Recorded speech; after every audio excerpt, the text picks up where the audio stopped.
वज़ीर-ए-आज़म इमरान खान आज अक़वाम मुत्तहिदा की जनरल असम्बली से वर्चुअल खिताब करेंगे। खित्ते की सूरत हाल और अफगानिस्तान के हालात पर बात करेंगे। तर्जुमान दफ्तर खारजा के मुताबिक वज़ीर-ए-आज़म के खिताब में कश्मीर बुनियादी नुक्ता होगा।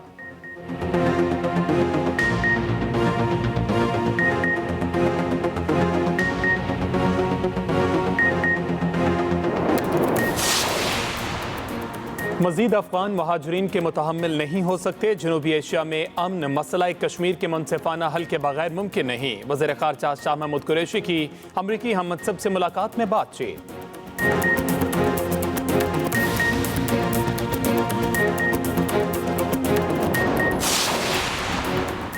भारत में इंसानी हकूक़ की खिलाफ वर्जियाँ। ह्यूमन राइट्स वॉच का जनरल असम्बली में मोदी के खिताब के दौरान एहतजाज का मुतालबा।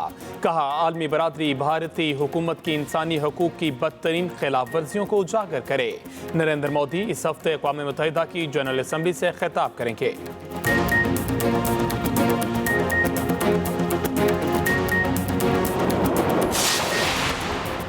कोरोना के वार जारी। एक दिन में मजीद 50 अमवात, 2233 नए केसेस रिपोर्ट। मस्बत केसेस की शरह 4.23% हो गई।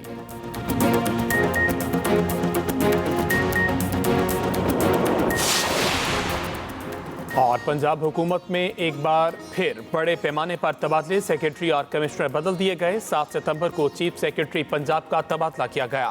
16 रोज बाद 13 सेक्रेटरीज और 1 कमिश्नर का तबादला कर दिया गया।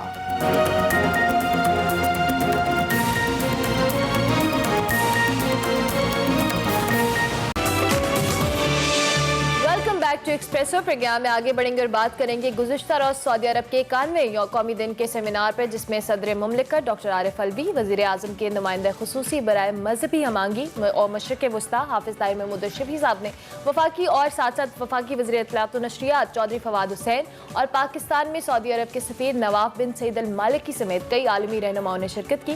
इस सेमिनार में खित्ते की मौजूदा सूरत हाल और पाक सऊदी अरब ताल्लुकात, माजी, हाल और मुस्तकबिल के बारे में गुफ्तगू हुई और सदर मुमलिकत डॉक्टर आरिफ अलवी का खिताब करते हुए कहना था कि उम्मत मुस्लिमा क़यादत के लिए पाकिस्तान और सऊदी अरब की तरफ देखती है। दोनों ममालिक की क़यादत पूरी दुनिया की क़यादत करने की सलाहियत भी रखती है और दोनों ममालिक ने मुश्किल की घड़ी में एक दूसरे का साथ भी दिया है। इसी पर मजीद बात करने के लिए हाफिज़ ताहिर महमूद अशरफी साहब हमें ज्वाइन कर रहे हैं, जो कि नुमाइंदा खुसूसी हैं वज़ीर आज़म के बराए मजहबी हमांगी और मशरिक़ वस्ता।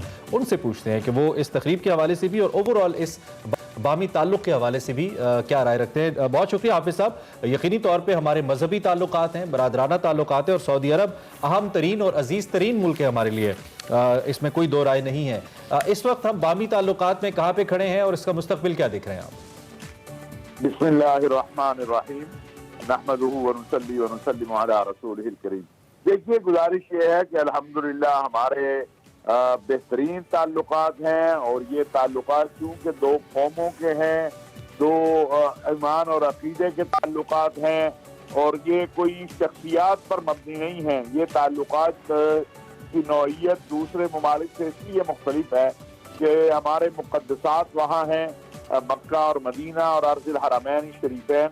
और गुज़श्ता रोज़ जिस तरह सदर मुमलिकत इस्लामी जमहूरिया पाकिस्तान डॉक्टर आरिफ रहमान अलवी साहब ने कहा कि जो मक्का और मदीना का एक एक जर्रा है, पाकिस्तान में रहने वाले मुसलमान उससे बेहद प्यार करते हैं और अपना सब कुछ उस पर निछावर करने को तैयार हैं।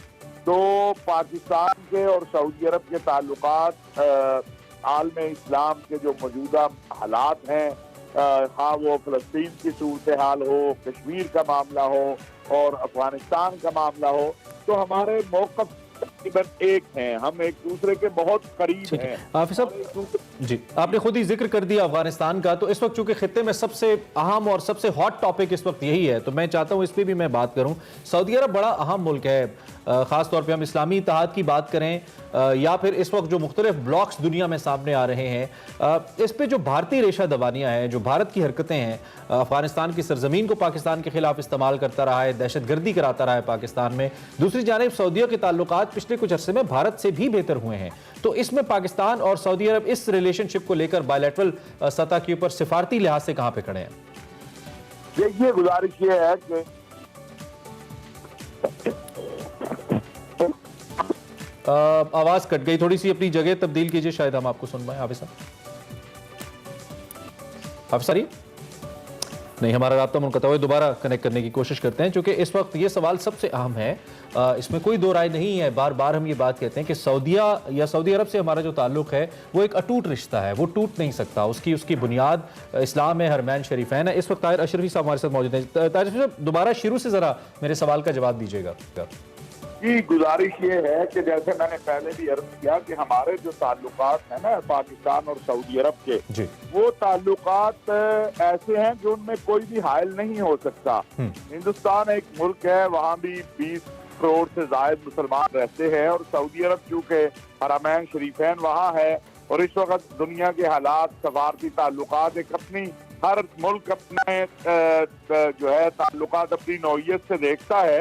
लेकिन अगर कोई ये समझता है कि पाकिस्तान और सऊदी अरब को दूर किया जा सकता है या कोई खला पैदा किया जा सकता है इन दो मुल्कों के दरमियान, तो वो बड़ी ही जो है ना किसी खुशफहमी में मुब्तला है। ठीक है। अच्छा, मुख्तसरन ये भी बता दीजिए, हमारी बहुत बड़ी लेबर फोर्स सऊदी अरब के अंदर है, बहुत बड़ी तादाद में। पिछले कुछ अरसे में कुछ चैलेंजेस का शिकार भी हो रहा है, ओबियसली कोविड की वजह से सभी इकोनॉमीज। इस हवाले से भी कोई बात हुई है आपकी सऊदी सफीर से या हुकूमत से कि उसमें मजीद आसानियाँ लाई जाएँ, मजीद मौके दिए जाएँ पाकिस्तान की लेबर फोर्स को कि वहाँ पर जाके काम कर सके?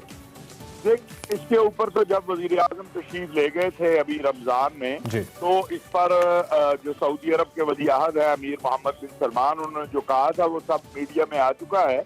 और उसके साथ साथ मैं ये अर्ज करूं कि जो हमारे पाकिस्तानी वहाँ हैं उनके मामलात और मसाइल का हल, और इस पर हम मुसलसल, और हमारा सफारत खाना और इस वक्त जो हमारे सफीर है वहाँ जनरल बिलाल साहब, हमारी वजारत खारजा, हम राब्ते में रहते हैं। सही, और बेहतरीन से बेहतरीन कोशिश में लगे रहते हैं। अल्हम्दुलिल्लाह ऐसी कोई बात नहीं है। असल मसला ये फेक न्यूज का है और एक परसेप्शन बनाया जाता है। बिल्कुल ठीक है, बहुत शुक्रिया, आप हमारे साथ मौजूद थे। इंशाल्लाह इन डिटेल आइंदा भी इस पर बात होती रहेगी। पाकिस्तान सऊदी ताल्लुकात पे हाफिज ताहिर अशरफी साहब अपने ख्यालात का इजहार करें। चलिए जी, आगे बढ़ेंगे और अब हमारी बारी है हमारे segment over a cup of coffee की, जिसमें आज हमना खालिद मुलाकात करवाने वाली है। वड़ा पाव का एक स्टॉल लगाते हैं, लेकिन बहुत पढ़े लिखे नौजवान हैं, उनसे उन्होंने बात की है। क्या बातें की हैं आपको मिलवाते हैं और दिखाते हैं over a cup of coffee. अस्सलाम वालेकुम, मैं हूं आपकी होस्ट हमना खालिद। आज मैं आप लोगों के लिए लेके आई हूं एक इंस्पिरेशनल स्टोरी। इस्लामाबाद की एक वेल नोन यूनिवर्सिटी यानी बहरिया यूनिवर्सिटी से MBA करने के बाद एक फूड स्टॉल, ये कैसे हुआ? तो मैं भी बहुत ज़्यादा आज मोटिवेटेड हूँ, एक्साइटेड हूँ। ये स्टोरी आज हम सुनेंगे उन्हीं की ज़ुबानी की, ये सारी स्ट्रगल, और फिर उसके बाद इतने फेमस हो जाना वो फूड स्टॉल इस्लामाबाद में, ये कैसे हुआ, ये स्ट्रगल किस तरह, कितने लोगों ने उनको सपोर्ट किया। आइए चलते हैं, उन्हीं से जानते हैं उन्हीं की ये स्टोरी।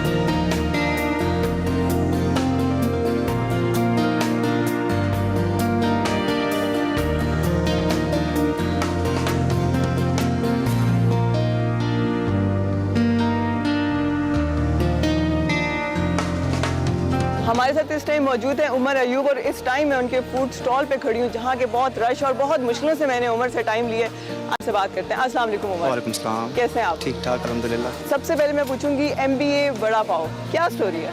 इसकी मैम स्टोरी ये है कि मैं ग्रेजुएट हुआ था बहरिया यूनिवर्सिटी इस्लामाबाद कैंपस से 2019 के मिड में, और उसके बाद मेरी डिग्री ख़त्म हुई तो फिर मैं बिज़नेस था मेरा, मैं उसको देख रहा था। उसके बाद ये हुआ कि कोविड की पहली लहर आ गई, जिसकी वजह से बिज़नेस, जॉब सब ऑलमोस्ट ख़त्म हो गया। 6 से 8 महीने तक का बड़ा सख्त लॉकडाउन रहा था और सारे बिज़नेस बहुत और जॉब वाले बहुत अफेक्ट हुए थे। जॉब की इंडस्ट्री में अप्लाई करना स्टार्ट किया तो पता चला कि जॉब्स तो बहुत मिल ही नहीं रही, मिल रही है तो सिफारिश है तो फिर सिफारिश है नहीं। तो मैंने काफ़ी ट्राई किया, नहीं मिली। फिर मैंने कॉल सेंटर में कुछ टाइम ऑन ऑफ जॉब की, लेट नाइट शिफ्ट में। उसके बाद मैंने जॉब की, कुछ सेल्स की जॉब की, बट सैलरी क्या है, सैलरी 25, 30, 35, इससे ज़्यादा आपको सैलरी नहीं मिलती जिससे आपके एक्सपेंस कवर अप नहीं हो सकते। पॉकेट मनी भी मुश्किल से बनती है आपकी। तो फिर थोड़ा फूड का शौक़ था, फूड से रिलेटेड खाने पीने का, तो वड़ा पाव एक फिर डिश मेरे माइंड में आई। मैंने यूट्यूब पे देखी और बेसिकली मेरे कुछ दोस्त हैं इंडियन, उन्होंने मुझे बताया और मैंने खाई हुई थी। इस्लामाबाद पिंडी में ये डिश नहीं थी, तो लाहौर कराची में अवेलेबल है, बट इस तरह नहीं थी जिस तरह मैंने इसको इंट्रोड्यूस किया या मैंने इसको फुल फ्लेवर में इसको यहाँ पे इस्लामाबाद की मार्केट में लॉन्च किया। तो मैंने फिर इस पर 2 से 3 महीने, तकरीबन 3 महीने इस पर R&D की है। R&D करने के बाद मैंने फिर इसको लॉन्च किया। मैंने ये जगह ली, इसकी मार्केटिंग स्टार्ट की, जो किया खुद, सब कुछ खुद किया। फैमिली ने काफ़ी सपोर्ट किया, बड़े भाई ने काफ़ी सपोर्ट किया, अम्मी ने हेल्प की मेरे ये सब बनाने में। इसकी रेसिपी में और सॉस वगैरह जो भी है। तो नाउ अल्हम्दुलिल्लाह आई एम सेल्फ एम्प्लॉयड। जब आपने ये स्टार्ट किया तो कितने आपके फ्रेंड ग्रुप में, आपके सर्कल में लोगों ने आपको कहा हाँ हाँ यार आपको करना चाहिए, क्योंकि यूजुअली हमारा यहाँ का कल्चर है। मेरे जो क्लोज़ फ्रेंड्स हैं उन सब ने मुझे कहा कि यार करो, काम करना चाहिए। वो भी प्लान कर रहे हैं, मैं भी कर रहा था। इनिशिएटिव लेना होता है आपको, बस अपने ना कंफर्ट जोन से बाहर आना होता है। तो वो मैंने स्टेप ले लिया और मैंने स्टार्ट किया। मेरे दोस्तों ने काफ़ी सपोर्ट किया मुझे। आप देख रही है सारे मेरे दोस्त ही काम कर रहे हैं। और मैं आपसे पूछूंगी, अगर आपने फाइनेंशियली अगर बात की तो आपका कितना बजट था, किस तरह आपने ये बिज़नेस स्टार्ट किया, किस तरह रन किया, कितनी आपने इसके लिए एफर्ट की, और ये स्टॉल से आपने जो स्ट्रगल शुरू की?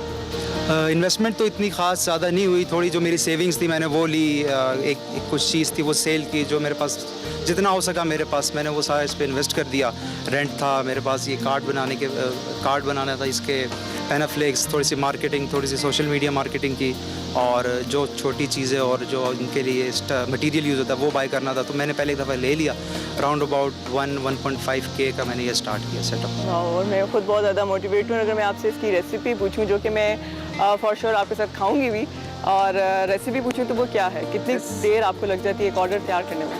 रेसिपी इसकी सिंपल ही है। मैं इसका मटेरियल जो है वो पीछे अपने किचन से, घर से बना के लेके आता हूँ। यहाँ पे आके ये मैश पोटैटो होता है, इसको मैरिनेट करते हैं, इसमें स्पाइस वगैरह डालते हैं, और फिर जो है इसको बेसन लगा के डीप फ्राई किया जाता है, और बाकी इसमें एक ग्रीन चिली होती है, रेड ड्राई चटनी होती है, और ग्रीन चिली सॉस, और बाकी इसके इंग्रेडिएंट नमक मसाला या जो भी आप डालते हैं, जो जिस तरह कस्टमर डिमांड करता है फिर हम उस तरह उनको। तो आपने क्या फ्यूचर में कभी सोचा है कि आप इसी बिज़नेस को लेके चलेंगे, या अगर आपको कोई बेस्ट जॉब ऑप्शन मिल जाए MBA के बाद या आगे पढ़ना पड़ जाए तो आप क्या करेंगे? क्योंकि मेरे ख्याल में यूजुअली हर किसी का माइंडसेट यहाँ पे यही है कि आपने पढ़ना है और you have to do job, उसके बाद शादी और सेटलमेंट।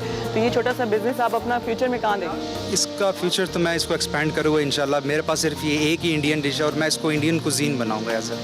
मतलब इसको मैं और इंडियन चीज़ें आती है, डोसा और भी 2-3 चीज़ें हैं जो आती है, फ्राइड बनाना मिलते हैं आपको, और बाकी चीज़ें, तो वो मैं इसमें एज इसके मेन्यू में अपग्रेड करूँगा। साथ चाहे तो आपको पता सभी भी थे, मौसम भी आ रहा है, तो उसके साथ मैं वो बाकी चीज़ें इंट्रोड्यूस करवाऊँगा, इंडियन कुजीन है।